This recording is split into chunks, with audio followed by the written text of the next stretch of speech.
মাত্র 1 টাকায় হুক্কা, এটাও সম্ভব? হ্যাঁ, এটা কিন্তু একদম সত্যি কথা। তার মধ্যে তোমরা মকটেলস আর ককটেলও পেয়ে যাবে দুর্দান্ত অফার। এছাড়াও তোমরা নিয়ে নিতে পারো ওদের অনেক রকমের বিভিন্ন রকমের স্টার্টার থেকে শুরু করে মেন কোর্স। তো আর আমরা ওইদিন চলে গেছিলাম ডাগ অ্যান্ড আউট ক্যাফেতে।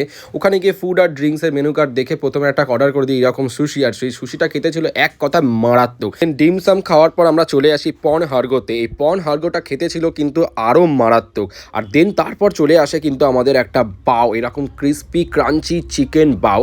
ওটার পরও কিন্তু আমরা নিয়ে নিই সিজলার, একটা নন ভেজ সিজলার, যের মধ্যে একটা ফিশ আর 3 রকমের চিকেনের আইটেম ছিল। দেন চলে আসে আমাদের এই আলু নাজাকাতের ভেজ সিজলারে। আলু নাজাকাতটা ছিল কিন্তু একদম ভেজ সিজলারের স্টার আইটেম। তারপরে পনির টিক্কা খাওয়ার পর কিন্তু চলে আসে আমাদের কাছে মকটেল, একটা ব্লু ল্যাগুন আর একটা হচ্ছে পাইনাপেল ডিলাইট। যেই দুটো কম্বিনেশন কিন্তু আমার এক কথা দারুণ লেগেছে। জায়গাটা কোথায়? জায়গাটা হচ্ছে একদম টালিগঞ্জের মেট্রো থেকে লেক গার্ডেন্স হয়ে ঢুকে লেক কালীবাড়ি, সেই লেক গার্ডেন্সের একদম অপোজিটে কিন্তু